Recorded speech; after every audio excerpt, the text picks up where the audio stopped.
Од утрово во Битолскиот регион врнежите на дожд се намалија, меѓутоа водотеците од помалите и поголемите реки се уште се големи, на некои места излеани.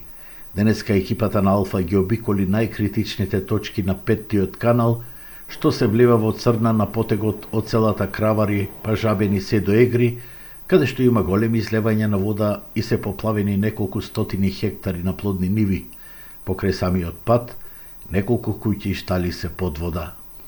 Надојдените води веќе поплавија неколку стотици хектари на плодни површини во Пелагонија. Во долниот дел пак, во близина на село Жабени, некои куќи тука се под вода и навистина овие денови се очекуваат многу драматични состојби. До вчера моште драматично беше во близината на Велушка река кај породи непосредно до живинарската фарма, меѓутоа и Лажечка река кај село Лажец го зеде својот данок, со поплавена летнина, уништени трла и други зијани во куќите, кои денеска тукашните жители ги пребројуваја. Што се случи, че не кренеше водата?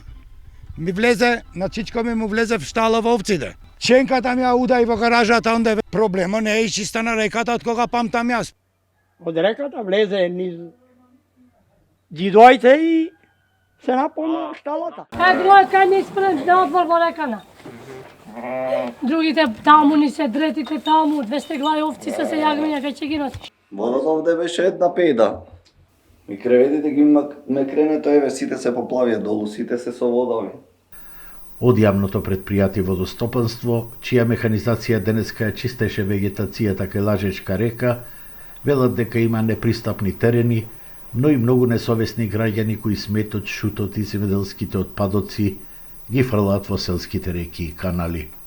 Не може да си чистат тие реки, затоа што проблем единствено се дрвата таму. Лажечка река може има во по целата должина над 1000 кубици дрва. И уште не е правно регулирано на кој начин може водостопанство тие дрва да ги отстрани. Луѓето се несовесни и многу се фрла ѓубре и по населените места како отпадот, целиот се фрла во каналите, во реките, тоа што му е најблиско, фрлат и во мало каналче во се.